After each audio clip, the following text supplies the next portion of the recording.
Well, we continue vectors further. As I told you, always keep subscribing the channel so that you may get lots of other important topics. Now, I explained triangle of vector addition. Now, let's talk about parallelogram law. Actually, you will see it's not much different from triangle law. Parallelogram says if two vectors form an adjacent side of a parallelogram, then the diagonal of that parallel, let me complete this parallelogram. This vector is also B and this vector also. Now this PQRS is a parallelogram and this PR says C is the diagonal of parallelogram. Actually, it is almost similar to triangle law. This angle is also theta, this is also theta. We have the same result. C is equal to root of A square plus B square plus 2AB cos theta. And this angle alpha, tan alpha, B sin theta upon A plus B cos theta. Now, here I want to discuss very magical thing about parallelogram. This is simple parallelogram law. I draw again a parallelogram. Then this is A, this is B, this is again B, and this is again A. This is obviously sum of A and B. Right? One diagonal. Suppose I do one thing here now. I draw negative vector. Now let me explain you what is negative vector. I have this vector, say this is small a vector. Then minus A is simply a vector which is direction equal to the magnitude equal to the magnitude of original vector. Direction is exactly reversed. It is called the negative vector. Now if I do here, I draw minus, this is P, Q, R, S. This point I say D. Now look at this triangle PQT. This A and minus B are placed head to tail to each other. And I draw a third vector for this triangle. And completing the triangle, third vector, last vector is D. This vector can be drawn here also. Draw a little, trying to become precise. This is also D from the definition of equal vector shifting property. Now, this D is actually A plus minus of B, or we can call A minus B. Subtraction. Let me tell you one very important thing. There is no rule of vector subtraction. Basically, it is addition. Addition of vector A to the negative of B. Subtraction type of any operation is not there in vectors. There is only addition of one vector to the negative of other. We call for simplicity it is subtraction, but basically it is not subtraction. Fine. Here, this angle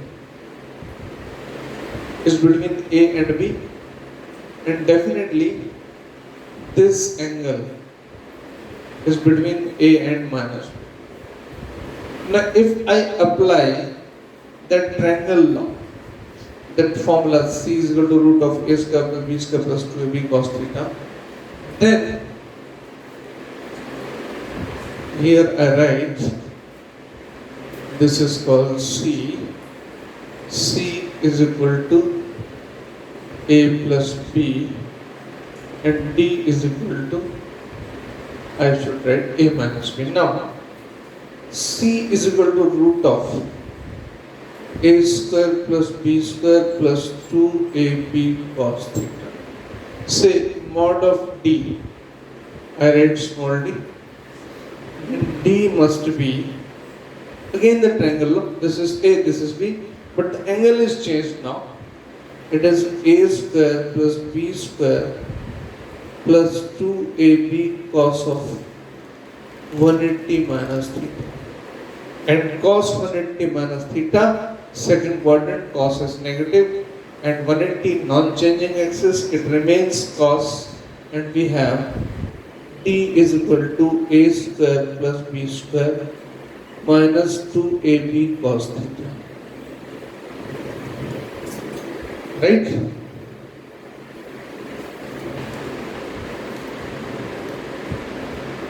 Well, now I have D is equal to A square plus B square minus 2AB cos theta.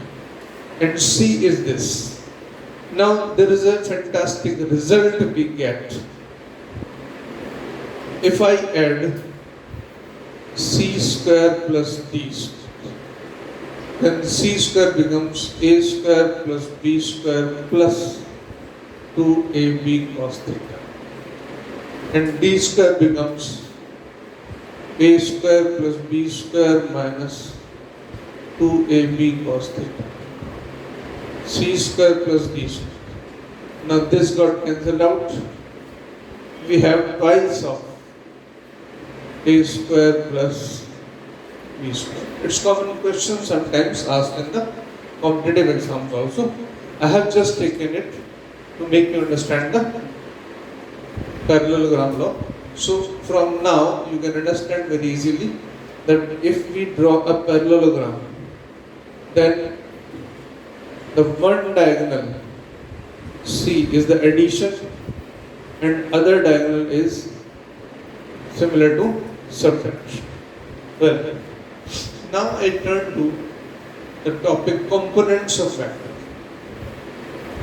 Before taking components, I would like to discuss about an important point, that is unit vector. Unit vector of any vector is defined as denoted by, first of all, say A, this is cap. It is read as cap, this symbol. A cap is defined a vector divided by its own component. What this unit vector has significance. Look, if I have V cap, then it will be V upon mod of V. Now here, let's suppose V indicates velocity of 10 meter per second along northeast, right? Vector V representing velocity of 10 meter per second along northeast. If I write only mod V, then it represents velocity of 10 meter per second.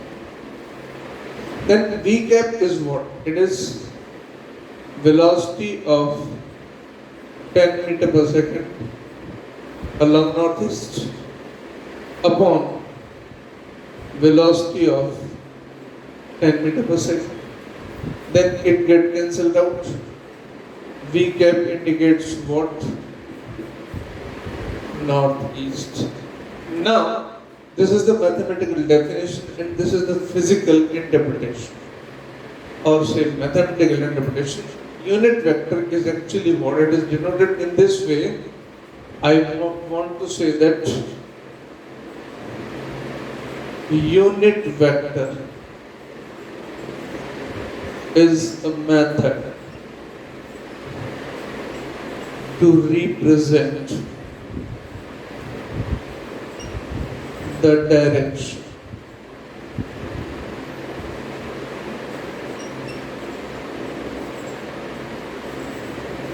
It's a wonderful thing.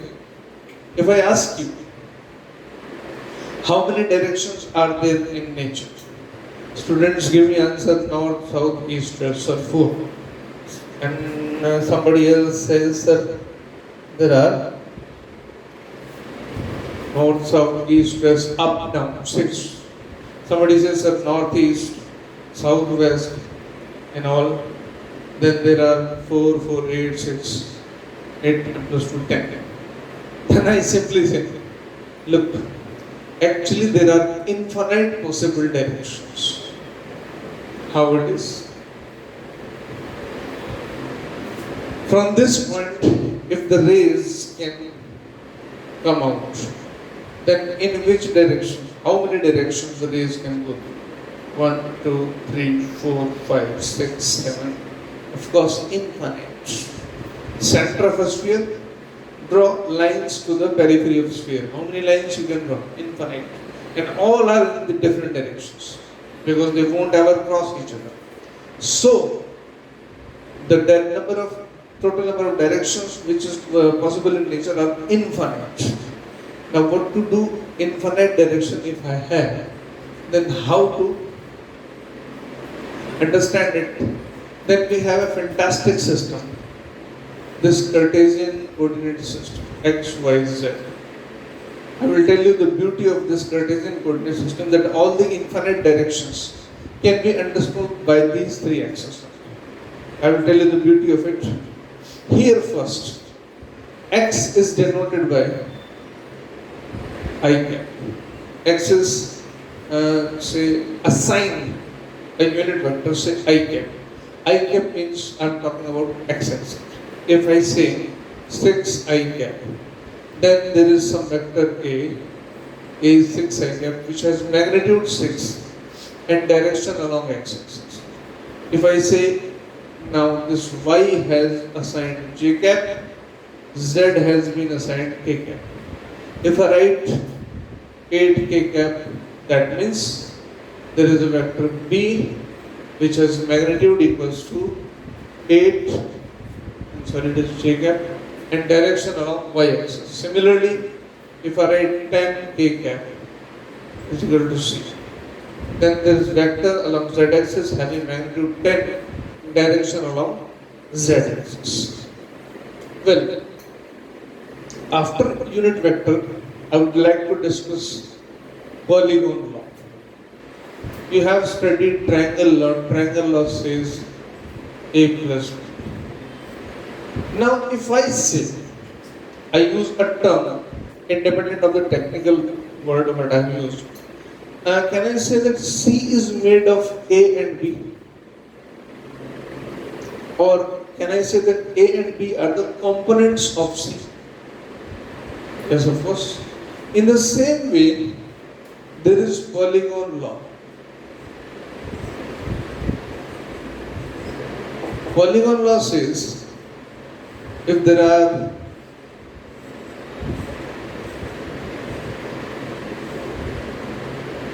A1, A2, A3, A4, so on, there are AN vectors in between. I draw a dotted line, and this last vector is A, taken in opposite direction. Now, in the terms of vector algebra and mathematics, if I move in a one direction, say anti-clockwise, and I am taking all the vectors positive, then if any vector comes in between, which is opposite, I will count it negative. I will move anti-clockwise. If the direction is in my way of moving, then I will count it positive. If any vector arises in opposite direction, I will count it negative. And I start from this point O. Then this point O to say M, N, L, all these things.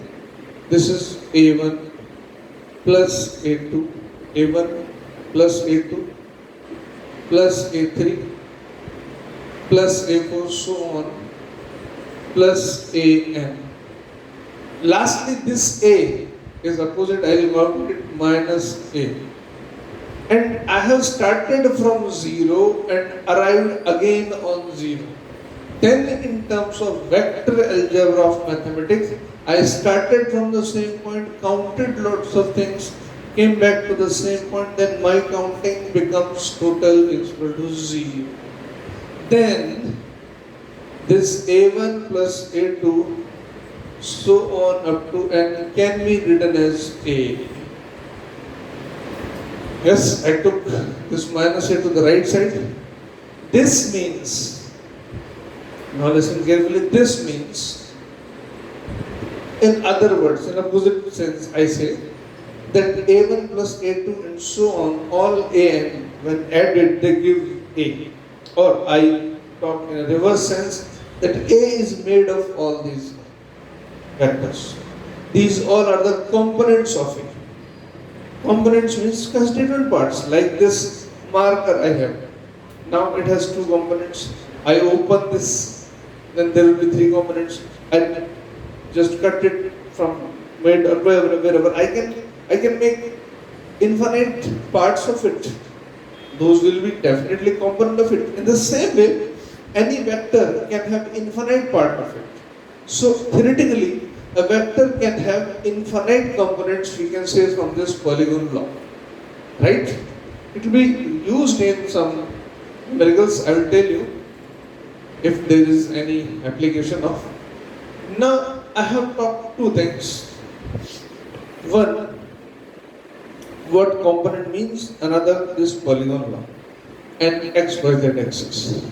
Now, let's make our discussion confined to the xy. Presently, I'm talking about components in xy plane. I'm talking about 2D components. If I have a vector A, you give it the name OP. Now, to find its component, here I can make infinite types of vectors. One this, I call it A1, this A2. Then I can write easily A1 plus A2. Definitely this A1, A2 are the components of it. I can make this also B1 plus B2. I can make this also C1 plus C2. Even I can make this A, B, C, D. From polygon law, capital A is A plus B plus C plus D. These are also components. Here also A1, A2 are the components, B1, B2 are the components, C1, C2 are the components. We are getting the result same, A. But we are not here to make ourselves confused. There are infinite possible components, but we are restricted to take components only along x and y axis. If this is the condition, then what happens? I have this vector A, say starting point O to P. This is x-axis, this is y-axis. What I simply do, I draw a normal on this point. This is point N. Now this ON, I make this vector ON. This is a vector now. I name it small a.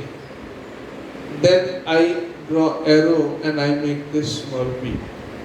ON is this. NP is this. Now, using triangle law, these ON and NP are placed head to tail to each other, and OP is tail to tail with A and head to head with B. Then by the triangle law, OP is equal to ON plus NP, or I say A is equal to small a plus small. Further, I'm going to make it more simplified. Suppose this angle is theta. I draw separately this triangle without vector symbols. This has magnitude A. This ON upon OP is what? Cos theta. Then ON is what? OP cos theta. I simply write ON. ON is what? Small a. OP is what? Capital A cos theta. Very simple. And NP upon OP. NP upon OP sin theta. NP is equal to OP sin theta. NP was B. OP is A sin theta. Now I hope you understand that this A can be written as, this A can be written as, its value is A cos theta. Directions along x-axis, I simply write it I cap. This B can be written as A sin theta j cap. And from here I have A is equal to A cos theta I cap plus A sin theta j cap. This is the way we take components along the axis, along the rectangular Cartesian coordinate axis. Component in xy plane. In 3 dimensions, here I won't discuss. Let me tell you, I'll discuss after discussing few problems and theory part regarding this. In the end, I'll come, because if I discuss right now, you may get confused. So, in books, there may be done these things.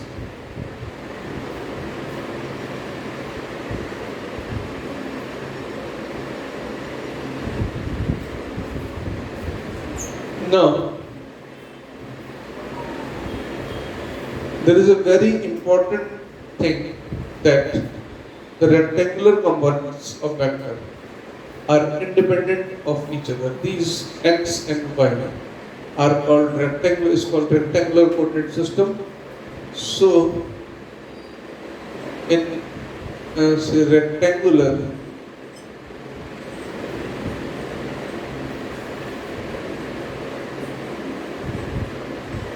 components of a vector, say A cos theta I cap and A sin theta j cap, are completely independent of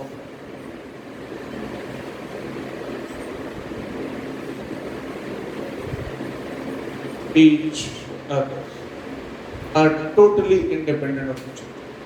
This will help you a lot in lots of problems. So, when added I cap components added to I cap components and j cap components added to j cap components. Let me explain by an example. I have a vector A, 3 I cap plus 6 j cap. I have vector B, 2 I cap minus 3 j cap. Now to find A plus B, say C is equal to A plus B.